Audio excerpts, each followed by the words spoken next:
Hello students. तो बेटे आज है 18th लेक्चर ऑफ प्रोबेबिलिटी।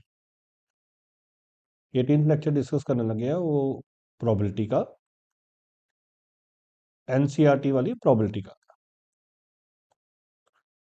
तो आज बेटे हम डिस्कस करेंगे 13th क्वेश्चन, एक्सरसाइज 13.2 का 13th क्वेश्चन। कहता 2 balls are drawn at random with replacement from the box containing 10 black and 8 red balls. तो बेटे ब्लैक 10 बॉल्स हैं, रेड 8 बॉल्स हैं। और बेटे विद रिप्लेसमेंट जब आएगा तो तब जो क्वेश्चन होगा वो इंडिपेंडेंट इवेंट्स का हो जाता है। और इंडिपेंडेंट इवेंट्स में आपको पता है कि हम जब भी ए इंटरसेक्शन बी निकालते हैं तो उसमें हम लिख सकते हैं ए इंटू बी। अब उसने बोला है बोथ बॉल्स आर रेड। तो अगर हम इसके इस तरह के क्वेश्चंस को करें तो इंडिपेंडेंट केस में हम प्रोबेबिलिटी ऑफ ब्लैक निकाल सकते हैं इंडिविजुअली। तो ब्लैक कितना होगा 10, टोटल बॉल्स कितनी है 80। प्रोबेबिलिटी ऑफ रेड निकाल सकते हैं, रेड कितनी होगी 8/80।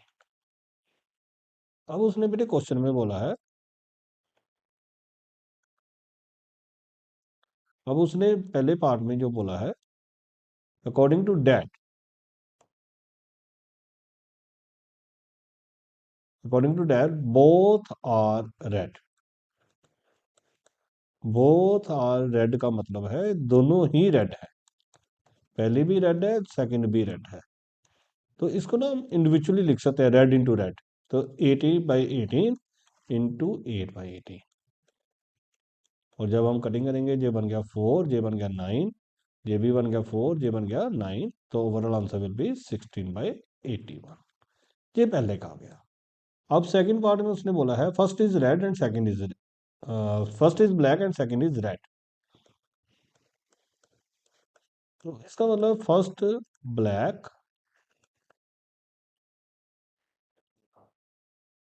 And second red. इसका मतलब है कि पहली पोजीशन पे ब्लैक आए और सेकंड पोजीशन पे रेड आए। और ब्लैक आने की प्रॉपर्टी कितनी है 10/18। रेड आने की प्रॉपर्टी कितनी है 8/18। अब इसकी कटिंग करेंगे तो ये बनेगा 5, ये बनेगा 9, ये बनेगा 4, ये बनेगा 9। और आंसर में भी 20/81। थर्ड केस जो कह रहा है वो कह रहा है, कहता one is black and other is red. तो ये नहीं बताया कि कौन सी ब्लैक है कौन सी रेड है, बस उसने बोला एक ब्लैक हो एक रेड हो। इट मींस पहली ब्लैक हो सकती है और दूसरी रेड हो सकती है, या पहली रेड हो सकती है फिर ब्लैक हो सकती है। जब बेटे वर्ड और बने तो और में हम प्लस डालते हैं। तो ब्लैक पहले ही ब्लैक दूसरी रेड, जहां पहली रेड दूसरी ब्लैक। तो ब्लैक की जो प्रोबेबिलिटी है हमारे पास जो ब्लैक बॉल्स हैं वो है 10। तो 10/18। और रेड कितनी है 8 प्लस रेड कितनी है 8/18 एंड ब्लैक कितनी है 10/18। अगर हम इसकी कटिंग करेंगे तो क्या बनेगा 5, 9, 4, 9।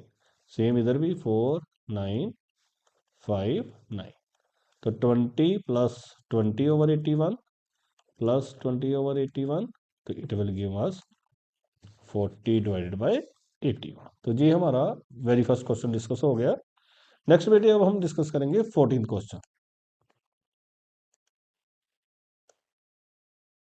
नेक्स्ट जो अब हम डिस्कस करेंगे वो है 14th क्वेश्चन। उसकी स्टेटमेंट देखिए,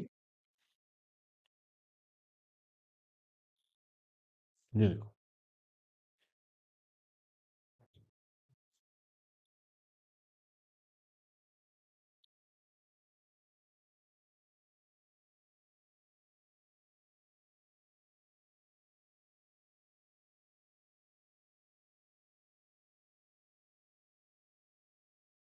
बेटे उसने 14th क्वेश्चन में डिमांड किया है कि the probability of solving the specific problem independently. देख लो उसने लिख ही दिया है कि ये जो क्वेश्चन डिस्कस करने लगे हैं ये इंडिपेंडेंट का है।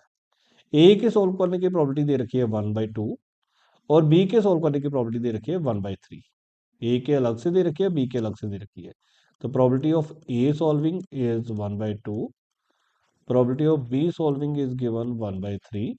इसमें बेटे इस क्वेश्चंस को करने के लिए ना हमें एक ए नोट की जरूरत पड़ती है। अगर स्टेटमेंट में देखेंगे तो वो मांगा होगा ए नॉट का मतलब होता है 1 - ए, तो 1 - A will become 1 - 1/2 means 1/2, and probability of B not की जरूरत पड़ेगी तो उसका फॉर्मूला क्या बनेगा, 1 - पी बी, 1 - 1/3 वो क्या बन जाएगा, 2/3।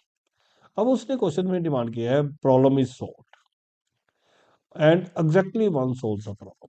अब उसने डिमांड किया है कि प्रॉब्लम इज सॉल्व। तो देखो बेटे, प्रॉब्लम अगर हमने दो बच्चों को दी सॉल्व करने के लिए, तो क्या क्या पॉसिबिलिटीज हो सकती हैं, और हम कह रहे हैं कि क्वेश्चन जो है वो सॉल्व हो गया। इट मीन्स कि या तो ए कर जाए, बी ना करे, या बी कर जाए, ए ना करे, या दोनों कर जाए।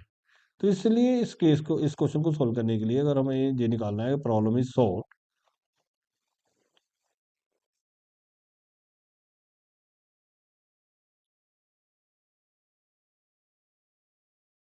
ये बेटे वाइट शीट आने दो, तो यहाँ से अगर हमने ये करना है प्रॉब्लम इज सॉल्व, प्रॉपर्टी हमने निकालनी है,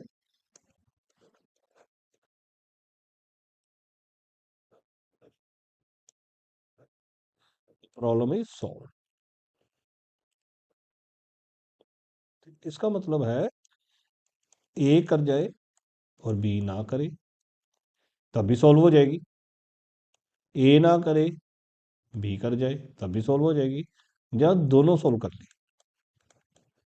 अब प्रॉपर्टी ऑफ ए जो है, अभी हम मैंने लिखा ऊपर, तो ए की जो प्रॉपर्टी है वो 1/2 है, बी नॉट की जो प्रॉपर्टी है वो 2/3 है।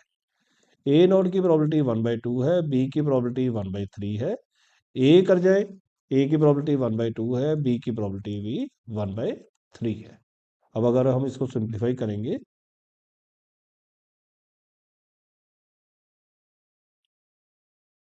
तो ये बेटे बन जाएगा।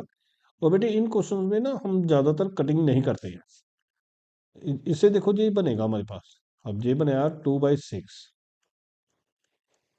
2/6, ये बन गया 1/6।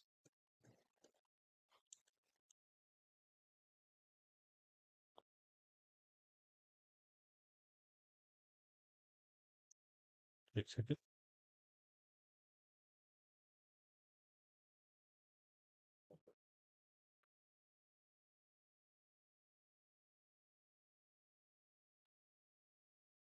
तो ये बेटे बन गया हमारे पास 2/6, ये बन गया 1/6, ये भी बन गया 1/6, और 6 एलसीएम हो गया तो ये बन जाएगा 4/6। तो बेटे mainly we avoid the cutting, तो उससे हमारे ना डिनोमिनेटर सेम बन जाते हैं, जिससे हमारी कैलकुलेशन जो है वो इजी हो जाती है।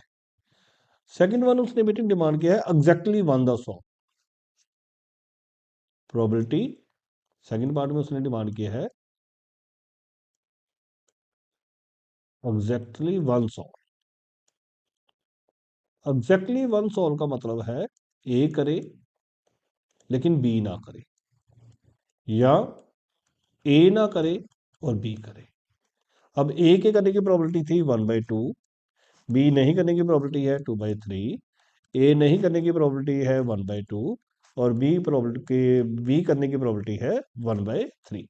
तो देखो फिर वंस अगेन कटिंग करने की जरूरत नहीं है, हम इसको लिखेंगे 2/6, 1/6, and give will give us the answer 3/6, और दैट इज द आंसर 1/।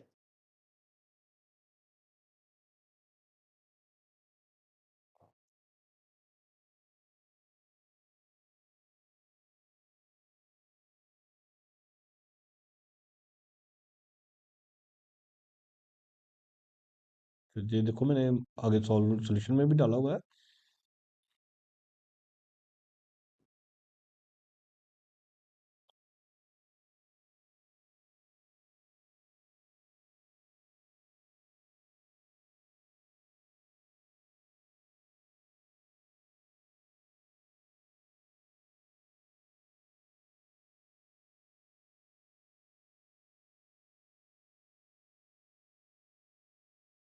तो यही डिस्कस किया अभी हमने।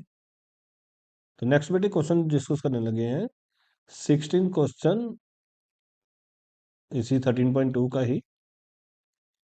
अब ये देखिए, ये क्वेश्चन है हमारे पास। कहते हैं in a hostel 60% students read Hindi newspaper. तो बेटे प्रोबेबिलिटी ऑफ हिंदी, हिंदी को अगर मैं एच लिख लूँ, तो वो दे रखी है 60%, तो 60/100 हो गया। इसकी कटिंग की जा सकती है तो 3/5 लिख सकता हूँ। प्रॉपर्टी ऑफ इंग्लिश गिवन है, इसको प्रॉपर्टी ऑफ ई लिख सकता हूँ, 40% है, 2/5 हो गया। बोथ गिवन है, बोथ का मतलब है बेटे इंटरसेक्शन, वो कितनी है 20%, वो कितना बन गया 1/5। A student is selected at random. Find the probability that she reads neither Hindi nor English. अब बेटे जब भी वो मांगे neither nor, neither H nor E, उसकी नोटेशन होती है एच बार इंटरसेक्शन ई बार। और ये हम पढ़ के आए हैं, डी मॉर्गन लॉ लगाएंगे तो क्या बनेगा एच यूनियन ई का होल बार। और एच यूनियन ई बार को हम कैसे लिखेंगे 1 माइनस एच यूनियन ई। और एच यूनियन ई का फॉर्मूला क्या आएगा फिर H plus E minus intersection. और एच का जो वैल्यू है वो है हमारे पास 3/5, ई की जो वैल्यू है वो है 2/5 और इंटरसेक्शन की वैल्यू आई है 1/5। देखो अगर सोल्व करेंगे तो ये बन गया 3 to 5 - 1 4/5 and 1 - 4/5 will be the answer 1/5। बेटे सेकंड पार्ट में वो डिमांड कर रहा है, कहता है if she reads Hindi newspaper find the probability that she reads English newspaper. तो देखो ये बेटे कंडीशनल प्रोबेबिलिटी का हो गया, जो हमारे वेरी फर्स्ट लेक्चर्स में हमने रीड आउट किए हैं, स्टार्टिंग वाले लेक्चर्स में हमने रीड आउट किया है।